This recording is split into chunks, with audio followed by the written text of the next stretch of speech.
Hello students, this is a question of JEE Mains 2023 in which you have to find the sum of the first 20 terms of the series 5 plus 11 plus 19 till so on. Okay? यहाँ पे observe करो, ना तो ये आपका AB बन रहा है, ना GB बन रहा है, ना HP है, ना AGP है, कोई भी नहीं है। तो यहाँ पे करना क्या होता है, हमें दो कॉन्जिक्यूटिव टर्म्स का डिफरेंस ऑब्जर्व करना होता है। मैंने यहाँ पे ऑब्जर्व करा कि सेकंड डिफरेंस जो हो रहा है इन टर्म्स का वो सेम है, यानी कि वो 2 है। ठीक है, तो यहाँ पे जो भी जनरल एक टर्म है इस पूरी सीरीज का, उसे मैंने an square plus bn plus c की फॉर्म में लिख दिया। एंड मैंने n इक्वल टू 1 2 3 की वैल्यूज को पुट कर करके देखा कि a plus b plus c आ रहा है, यहाँ पे 4a plus 2b plus c आ रहा है। डिपेंडिंग अपॉन मैंने यहाँ पे n लिया है 2, तो यहाँ पे आप 2 को पुट कर देंगे। एंड फर्स्ट टर्म मेरे पास 5 दिया गया है, सेकंड टर्म मेरे पास 11 दिया गया है, एंड थर्ड टर्म मेरे पास 19 दिया गया है। तो मैंने अपनी इक्वेशंस में इसको सब्स्टिट्यूट कर दिया।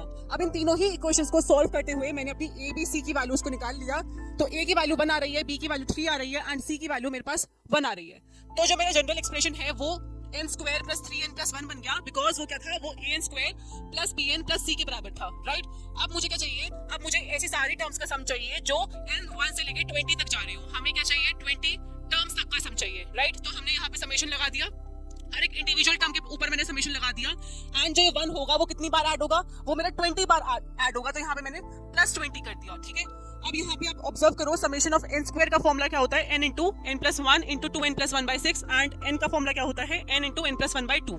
राइट, अब यहाँ पे हम अपनी n की वैल्यूज को पुट कर देंगे, जो कि क्या है 20 है। तो ऑन सॉल्विंग यहाँ पे जो आपके पास आंसर आएगा वो आएगा 3520। So your option number C will be the correct answer. I hope आपको ये क्वेश्चन समझ आएगा। Thank you.